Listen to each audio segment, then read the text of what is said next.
प्रधानमंत्री जी ने 17 मिनट का एक भाषण दिया और 17 मिनट के भाषण में उन्होंने कहा कि जो प्रधानमंत्री गरीब कल्याण अन्न योजना है उसको नवंबर तक के लिए बढ़ा दिया जाएगा।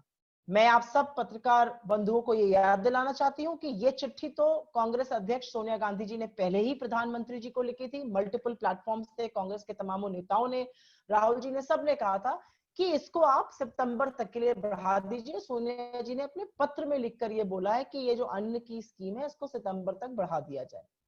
खैर, प्रधानमंत्री जी ने आए, एक एडमिनिस्ट्रेटिव डिसीजन था स्कीम को बढ़ाना, उसके बारे में उन्होंने बोला और वहीं पर बोलते हुए उन्होंने कहा कि इतना पैसा लगेगा, ये लगेगा। ये अनाज आपके गोडाउनों में भरा हुआ है, एफसीआई के गोडाउन लबालब है अनाज से। हमारे किसानों की मेहनत और उनके श्रम का नतीजा है कि अन्न की कोई कमी नहीं है देश में। लेकिन दो चीजें साफ होती हैं प्रधानमंत्री के वक्तव्य से। एक, उन्होंने आज देश को बता दिया है कि इस महामारी, इस आर्थिक मंदी का प्रभाव अभी लंबा चलना है। नवंबर तक तो उन्होंने एडमिट कर लिया है, उन्होंने ये स्वीकार कर लिया है कि नवंबर तक तो दिक्कतें रहने वाली हैं। और दूसरा, उन्होंने आज देश के सामने ये भी खुलासा कर दिया कि उनके दिमाग में बिहार चुनाव के अलावा कुछ रहने वाला नहीं है। छठ हम सब लोग मनाते हैं, बिहार की बातें होनी भी चाहिए, लेकिन जिस तरह से बार बार बिहार का रेफरेंस कर रहे थे, उनके दिमाग में बिहार का चुनाव है, तो ये बड़े दो इन्फ्लुएंस है। खैर, इसके अलावा मैं एक बात और कहना चाहती हूँ कि प्रधानमंत्री जी से कुछ तो सवाल पूछे ही जाएंगे कि आप इस अन्न योजना का आपने विस्तार कर दिया, अच्छी बात है, लेकिन क्या सिर्फ अन्न खा के, सिर्फ सूखा गेहूं से बना आटा खा के या चावल खाकर आदमी जी जाएगा? 1 किलो चने की दाल लेकर, अरे उसको सब्जियां चाहिए, दूध चाहिए, फल चाहिए, दवाइयां चाहिए, तरह तरह की चीजें चाहिए होती है। और इसीलिए बार बार हमारा कहना है कि आपको 7500 रुपए लोगों के अकाउंट में डालने ही पड़ेंगे हर महीने, तभी उनकी स्थिति सुधरेगी।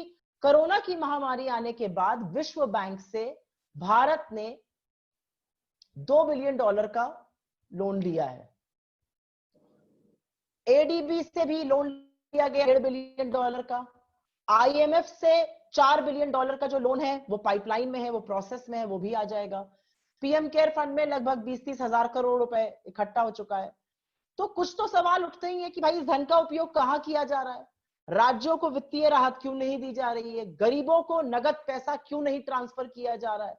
क्योंकि प्रधानमंत्री, उनकी सरकार, पूरी भारतीय जनता पार्टी इस मुगालते में है कि सब चंगासी, ऑल इज वेल। ऐसा बिल्कुल नहीं है, तकलीफें बहुत हैं।